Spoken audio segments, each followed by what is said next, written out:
Bonjour, c'est Cryptolyse, j'espère que vous allez bien en ce samedi 28 octobre 2023. On se retrouve aujourd'hui pour parler BTC, pour parler macro. Alors le but de cette vidéo hebdomadaire, c'est de revenir sur justement cette semaine qui a été assez impressionnante, avec une accélération du BTC vraiment très forte, et à côté une macro qui est tout simplement en train de se déliter, en train de s'effondrer, et on va expliquer pourquoi, et surtout on va se projeter au niveau du prix du BTC pour se dire jusqu'où on peut pousser, jusqu'où on peut aller, et est-ce que oui ou non on aura un retracement, est-ce qu'on va avoir des prix d'entrée qui vont être intéressants par la suite, ou est-ce que c'est vraiment le début du bull run? La réponse, c'est tout de suite.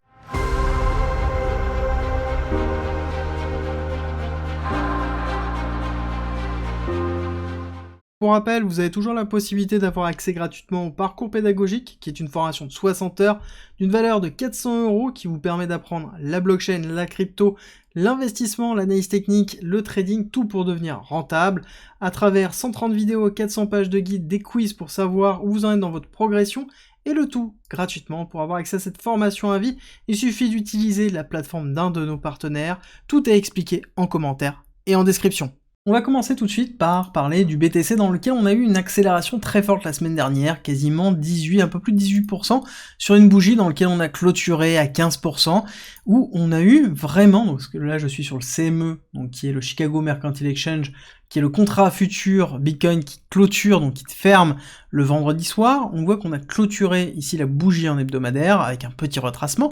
en dessous des 34 000, mais vraiment quasiment aux 34 000. Donc une très grosse accélération dans laquelle nous avons fait la rupture du range dans lequel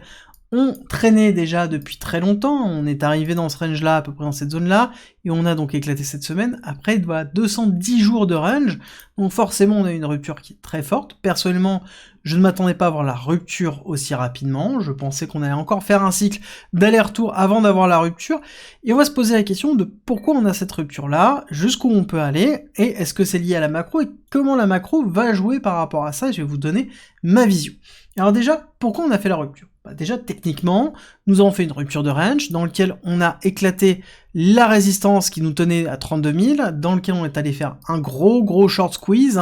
Pour rappel, on voit très bien ici l'accélération et la baisse de l'OP interest, donc on a bien ici le fait qu'on a éclaté l'ensemble des shorts, et donc forcément on a eu un mouvement impulsif et une grosse bougie qui est allée chercher la zone dans laquelle on avait un gap CME, je vous en ai parlé depuis longtemps, et qui est en fait la target que l'on a depuis quasiment un an, globalement, depuis 250 jours, depuis qu'on a fait la rupture ici de la R, et donc de l'accumulation de week-off, on a cette target ici des 34 à 36 000, dans lequel on a un gap CME. Est-ce que c'est suffisant? Est-ce qu'on va aller plus loin? Alors déjà, avant de répondre à cette question, on va juste parler de deux choses. Un, ce qui est en train de se passer, clairement, parce qu'on a quand même pas mal de choses qui expliquent cette accélération haussière. La première, c'est qu'on a une forme de FOMO réel qui est en train de se monter au niveau de BTC, parce qu'on a les ETF Bitcoin Spot qui sont en train d'arriver. On sait qu'ils ont été déposés déjà il y a plus de 6 mois, dans lequel on a eu des nouveaux dépôts qui ont été effectués en juin suite à des recommandations de la SEC, et actuellement, on sait que la SEC est en train de travailler sur ces ETF-là, soit pour les retarder, encore une fois, soit pour les valider, soit pour les refuser. Clairement, dans les géants, on a BlackRock, on a Fidelity, clairement, on a pression sur la SEC qui est très forte, et donc, tout le monde pense certainement que ça va être validé, et que ça va être validé rapidement. En tout cas, c'est les nouvelles qu'on a depuis une dizaine de jours. On a des prises de parole du CEO de BlackRock, où on a des informations comme quoi BlackRock est en train de préparer son lancement, comme quoi BlackRock est en train de faire un pré-funding, donc c'est en train de financer un achat de BTC. Alors je pense que c'est déjà fait, mais en tout cas on a la nouvelle disant qu'ils sont en train de le faire pour le lancement de son ETF. On a l'arrivée des tickers, donc qui est l'identification des ETF qui sont apparus dans un site spécialisé, qui ont été retirés, puis réapparus. On a une fausse nouvelle qui est arrivée, qui a été cette bougie ici dans lequel on a ravalé une partie de la bougie, très grosse bougie, comme quoi l'ETF BlackRock était validé, avec un compte Telegram qui a donné l'information à Cointelegraph, et le compte Telegram a été supprimé 30 minutes après. Donc on a quand même quelques indices qui nous disent que bon, on a une forme de FOMO qui est en train d'être montée, on a une forme clairement de montée de rumeurs. Et là, il faut bien comprendre deux choses. C'est que, oui, ils peuvent être validés rapidement, c'est pas forcément mon scénario, j'ai plus tendance à vous dire Q1 voire Q2 2024, donc aller jusqu'au bout en mars 2024, qui est la fin en fait du temps nécessaire et laissé à la SEC pour la validation de ces ETF, soit une validation donc en dernier trimestre 2023, donc dans les semaines, mois qui arrivent, pour valider ça. Dans tous les cas, il y a quelque chose qui est important, c'est que avant de parler d'objectifs, donc dans lequel j'ai un objectif qui est à 42, je vais vous expliquer après pourquoi, mais avant de parler de ça, on va parler de la notion de buy the rumor, sell the news. Est-ce qu'on serait pas dans la construction d'une rumeur suffisamment forte pour valoriser un prix suffisamment fort, pour ensuite vendre la nouvelle et donc l'arrivée des ETF? On a quelque chose qui est vraiment un peu dans cette idée-là, qui est Ethereum, dans lequel on a eu The Merge. The Merge, qui était le passage de Proof of Work à Proof of Stake au niveau d'Ethereum, dans lequel on a eu une modification profonde de la tokenomics d'Ethereum. Elle est passée d'une blockchain inflationniste à une blockchain avec des caractéristiques déflationnistes, voire même entièrement déflationnistes, en fonction du nombre de volumes de transactions qui sont effectuées. Je ne vais pas aborder ça plus loin, mais c'est pour vous montrer le graphique où on voit qu'on a eu une montée réelle de la rumeur avec l'arrivée de The Merge, ici, et ensuite on a eu la cassure baissière réelle, donc là on a eu une peur dans laquelle potentiellement ça allait être reporté encore une fois. Ici on a eu la validation de la date fin août, réaccélération, mise en place du The Merge, cassure baissière, d'accord? Et ensuite on s'est effondré avec ici FTX qui est arrivé. Mais on a bien cette démarche-là, on a une rupture baissière au moment où la nouvelle arrive. Est-ce que ça peut être le cas au niveau de BTC? Alors, j'ai envie de vous dire, personnellement, je pense que ce sera le cas pour plusieurs raisons. C'est que l'ETF en lui-même est un vecteur d'investissement potentiel pour les institutionnels. C'est-à-dire que les institutionnels pourront acheter cet ETF et aller sur du BTC. Maintenant, la question qu'il faut se poser, c'est que du coup, c'est pas BlackRock qui va acheter. En tout cas, BlackRock a déjà acheté son pré-funding, ça, ne le doutez pas, ils l'ont pas acheté au marché, ils l'ont acheté en OTC, over the counter, donc pas du tout sur les marchés traditionnels, ils l'ont acheté à part à des prix défiant, je pense, toute concurrence durant cette période-là. Je pense qu'ils ont un prix moyen d'achat qui est inférieur à 20 000. Si vous pensez que c'est plus, je pense que vous êtes très loin de la réalité, c'est quelque chose qui prévoit depuis déjà un certain temps. Donc le pré-funding est déjà fait depuis longtemps, et que, à partir du moment où ils ont acheté déjà le pré-funding, donc sous-entendu les 200 millions, 300 millions qui a à lancer, enfin qui sont nécessaires pour lancer justement un ETF, à ce moment-là, une fois que c'est effectué, ils ont plus à acheter. En fait, ils mettent à disposition les parts existantes aux investisseurs, donc ils vont vendre leur première part à eux, dans lequel ils vont empocher la différence. Donc déjà, il y a un intérêt à avoir un prix haut au moment où l'ETF va être lancé, mais une fois que l'ETF est lancé, que les premières parts sont vendues, bon, qu'est-ce qui va se passer? Il faut déjà que les personnes investissent, et à ce moment-là, BlackRock va acheter du BTC pour pouvoir compléter les différents investissements, mais eux, ils n'ont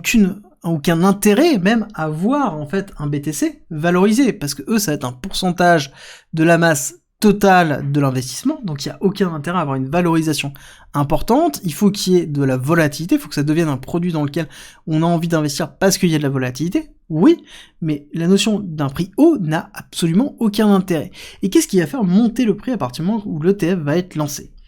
C'est simple, il faut du volume qui rentre, il faut de l'inflow. On a un moyen, on a construit une porte, c'est globalement ça, l'ETF, c'est on a ouvert la porte aux institutionnels. Mais il faut qu'il y ait un intérêt à venir traverser cette porte pour voir l'afflux de liquide. Et c'est là où c'est intéressant de réfléchir à ce qui est en train de se passer avec la macroéconomie, et ça va être très important, gardez-le en tête. On va juste revenir rapidement sur Ethereum. Quand on voit Ethereum et ce qui est en train de se passer, et quand on voit ce qui est en train de se passer au niveau de BTC, avec en plus la manipulation supplémentaire, parce qu'on ne peut pas dire que l'arrivée du ticker, sa disparition, le fait que ça revienne, la fausse nouvelle qui est en train d'arriver, les prises de parole quand même, qui sont quand même conséquentes, alors que historiquement on était depuis 3 ans sur quelque chose où il y avait très peu de prise de parole de BlackRock. Donc on a des éléments qui nous disent que oui, on est dans une forme de manipulation, oui, il faut faire attention, oui, j'ai tendance à penser qu'on est dans Buy the Rumor, Sell the News. Ça ne veut pas dire qu'on va redescendre à 15 000, hein, très loin de moi cette idée, je vais vous expliquer pourquoi et jusqu'où on peut aller,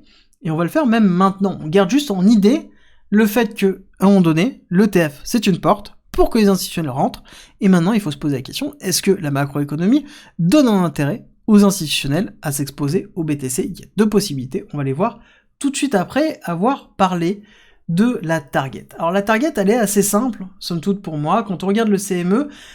au niveau weekly, clôture weekly que l'on a, on regarde Ishimoku, on voit que On est relativement là au niveau de la lagging span, on a bien fait notre rupture, donc là on est plutôt parti dans quelque chose qui est relativement bullish si on se base uniquement sur le CME Ichimoku en weekly. Quand on prend un petit peu de recul, qu'on se place en mois sur le total index, qui est la totalité des cours, et qu'on regarde le Ichimoku, on voit que on a ici une tentative d'incursion dans le Kumo de Ichimoku, qui est plutôt classique, qu'on retrouve dans les différents cycles, hein. Avec cette tentative-là, généralement on a un premier échec, on se replie, on fait une deuxième accélération, ok. L'autre point marquant, qui est important et qui est le cas, c'est que on a ici un niveau très fort au niveau des 42 000. Ce niveau-là, il va falloir vraiment le casser. Et c'est quelque chose qui est important aussi, parce que quand on regarde ici le retracement de Fibonacci du mouvement total baissier, d'accord, donc je prends le top, je prends le low, je trace le retracement de Fibonacci, et je regarde, j'ai le 0,5 qui est où? Qui est pile poil à 42 200, donc qui correspond à un niveau de résistance Ichimoku, un niveau de résistance, du coup, de retracement de Fibonacci, et on va aller même encore plus loin, on va juste retirer Ichimoku, et on va rester avec Fibonacci, on va prendre cette première impulsion haussière que l'on a eue, on va prendre le retracement qu'il a eu, et on voit qu'on a l'objectif 1,1, donc qui est le 1 plus 10%, qui est un objectif classique entre le 1 et le 1,1 des continuités de tendance haussière, dans lequel on aurait bien ici une troisième impulsion qui irait chercher les 42 000. 42 000 qui correspond aussi ici à la zone de rupture de Terra Luna, qui a été vraiment l'élément catastrophique au niveau de l'écosystème, qui est un élément purement endogène, au niveau de la crypto, et donc là on aurait une rumeur purement endogène et une nouvelle purement endogène au niveau de la crypto, avant d'avoir un retombé et une respiration, avant d'avoir le bull run, et le bull run qui se passera comme d'habitude, après ici le halving. Le halving, je vous rappelle, qui se trouve en avril 2024, donc on a encore le temps, hein, c'est Q2 2024, et c'est majoritairement 5 mois après, donc on arriverait sur fin 2024, en tout cas fin de Q3 2024, début de Q4 2024, pour un début de bull run qui pour moi est ma target. Et pendant ce temps-là, qu'est-ce qu'on ferait?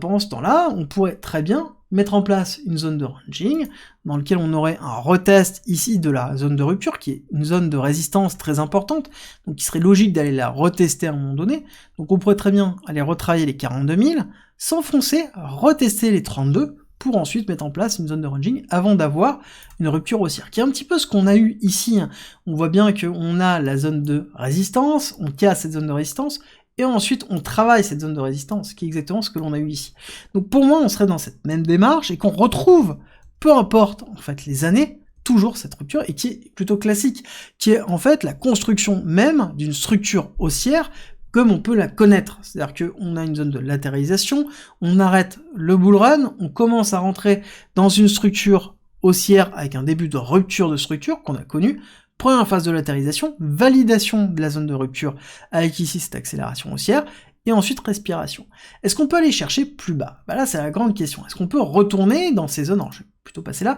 dans ces zones qu'on a, toujours cette trillion de zone dans les 20 000, on a la zone qui est beaucoup plus bas à 17 000, voire beaucoup plus bas. J'ai tendance à vous dire que si on va casser en dessous des 20 000, il faut vraiment que ce soit un élément très très fort endogène, il faut pas que ce soit de la macro, il faut que ce soit vraiment quelque chose qui est pur, un Binance qui est en train de s'effondrer, un FTX bis, vraiment quelque chose qui fait très mal, ou même, on va dire, une phase de régulation, de réglementation très forte, voire même les deux. Pourquoi pas un Binance qui s'effondre, puis après une phase de réglementation excessivement dure, dans lequel, oui, on pourra aller retourner les 15 000. Est-ce que là, on a vocation à retourner les 15 000? Pour moi, non, pas du tout. On garde en tête les altcoins, on les traitera demain, je vous le promets, on traite les altcoins demain. Dans ce scénario-là, vous allez voir que la Golden Zone reste toujours identique, et on va en rediscuter, parce que vous êtes nombreux à m'avoir posé la question. Mais pour moi, on va avoir une zone à retester qui va être les 30 000. Et il n'est pas improbable d'aller chasser à ce moment-là les liquidités pour aller chercher plus bas, et aller chercher les 25 000. Pour moi, pour arriver dans les 23 000, il y a une possibilité qui est liée à la macro et qui est liée à une nouvelle endogène, plus une nouvelle macro, et ça, on va l'aborder à la fin de cette vidéo, vous allez comprendre que c'est un cas qui est très particulier, et qu'il va falloir surveiller, on a les éléments de le surveiller. Donc pour moi, on va aller chercher potentiellement plus haut jusqu'aux 42 000, si jamais on va continuer à travailler cette rumeur, parce que pour moi, on va pas avoir la nouvelle encore tout de suite, on est à 1 semaine, 2 semaines, donc potentiellement une 3e semaine, voire une 4e semaine de hausse, pour ensuite avoir soit la nouvelle, soit un affaissement de la rumeur, pour une respiration baissière, parce que c'est le même principe. Quand on regarde Ethereum, on voit que la cassure baissière a été en fait un petit peu avant la nouvelle, à savoir qu'on avait déjà la date à ce moment-là. Donc on avait un affaissement par rapport à la préparation de la date. À partir du moment où on a eu l'annonce de la date, ça veut dire que c'était acté, et donc à ce moment on a eu déjà une respiration relativement forte au niveau du cours, et on pourrait avoir un peu la même chose au niveau ici de ce buy the rumor, sell the news.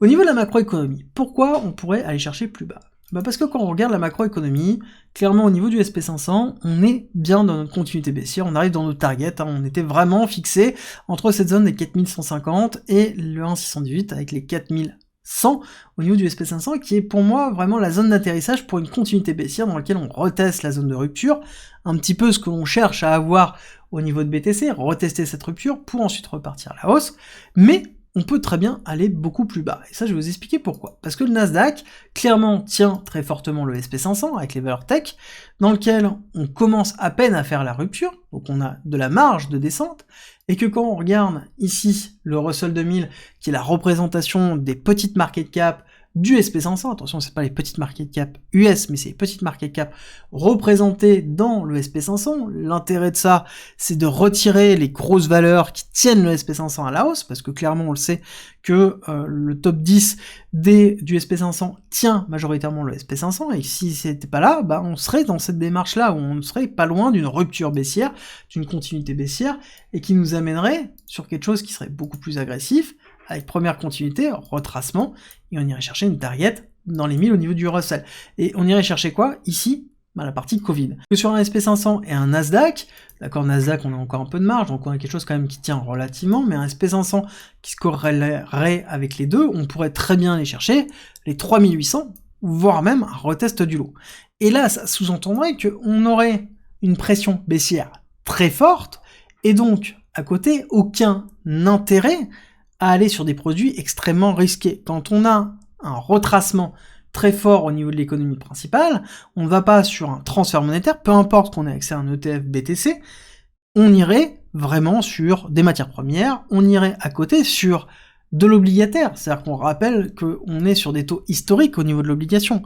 et à ce moment-là, on n'a aucun intérêt à prendre du risque pour avoir du rendement, on a du rendement gratuitement. D'accord, et en plus, qu'il y a un rendement positif. Parce que quand on regarde les taux obligataires versus l'inflation, on est sur des rendements positifs. Donc ça veut dire qu'on bat l'inflation sans aucun risque. Donc il n'y a aucun intérêt d'aller ailleurs. L'autre partie, c'est qu'on est en train, certainement, sur le SP500 et Nasdaq, de rentrer dans un pricing de récession qui va arriver d'ici 3 à 9 mois. Et qui est un petit peu, ici, le début de cette récession, qui est au moment où on va repasser en positif au niveau de l'inversion des courbes. C'est-à-dire que cette courbe-là, c'est la représentation des bounds, du taux des bounds à 2 ans et des taux des bounds à 10 ans. Ça veut dire qu'on est mieux rémunéré court terme que long terme, chose qui est totalement aberrant. Ça veut dire qu'on est en train de se dire que potentiellement, on aurait ici un risque de récession très fort, court terme, pour aller chercher justement les 2 ans et pas forcément les 10 ans. Le fait de repasser au-dessus du 0%, ça sous-entend que ce risque-là est diminué et soumis à une diminution du pricing de ce risque-là par les différents acteurs financiers.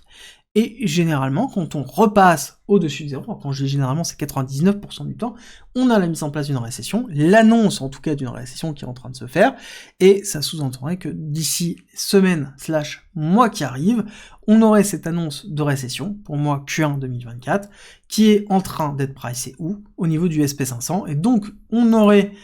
ici, durant cette récession qui serait mise en place, une continuité baissière, pour ensuite un redépart, alors qu'on aurait un ensemble de mauvaises nouvelles, parce qu'on aurait un pricing ici d'un retour effectif de l'économie, avec la diminution des taux d'intérêt aussi de la Fed, les taux directeurs, pour avoir une respiration. Et là-dessus, on aurait la libération de la liquidité. Donc, pour moi, cette étape-là, elle est importante au niveau du BTC, parce que ça sous-entend qu'on aurait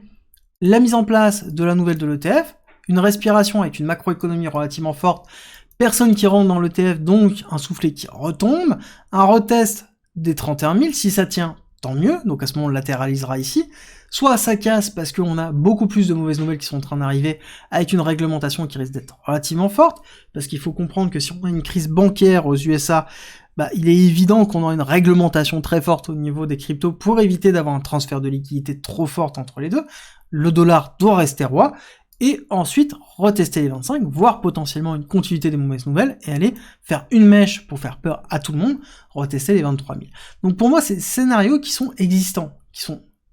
dans le sens où j'ai un ranging entre 42 et 32, qui pourrait être mis en place en attendant le passage des liquidités qui correspondrait d'ailleurs à Q3, Q4 2024, donc le classique au niveau du cycle du BTC, soit quelque chose de beaucoup plus agressif avec une série de mauvaises nouvelles vraiment très fortes au niveau de l'US, avec ici un retest des 25 000, chose qu'on a connue ici avec le Covid, même avant Covid, novembre 2019, on voit qu'on a bien retesté ici, et qu'on a connu aussi dans le cycle précédent, donc le cycle d'avant. Donc pour moi, c'est quelque chose qui est cohérent. Comme conclusion, j'aimerais terminer sur le fait que l'important, c'est de ne pas avoir raison ni tort. En fait, on s'en fiche absolument. Ce qui est important, c'est d'être préparé à chacune des éventualités. Vous devez systématiquement être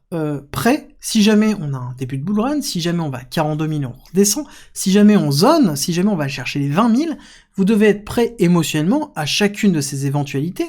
pour pouvoir vous réagir correctement, pour ne pas réagir sur l'émotion. C'est très important. Et ça ne sert à rien de dire que je suis bear ou que je suis bull, en fait ça importe assez peu. Somme toute, vous savez très bien que je suis bull parce que je considère que, en effet, on va avoir un bull run. Est-ce que c'est maintenant? Est-ce que c'est dans 6 mois? Est-ce que c'est dans 1 an? Est-ce que c'est si important que ça? Si on a bien préparé son cycle, en fait, qu'on ait une accélération maintenant, qu'on ait une accélération dans 6 mois, en fait, l'écart est assez faible parce que on a préparé déjà durant toute cette phase de descente, toute cette phase de latérisation,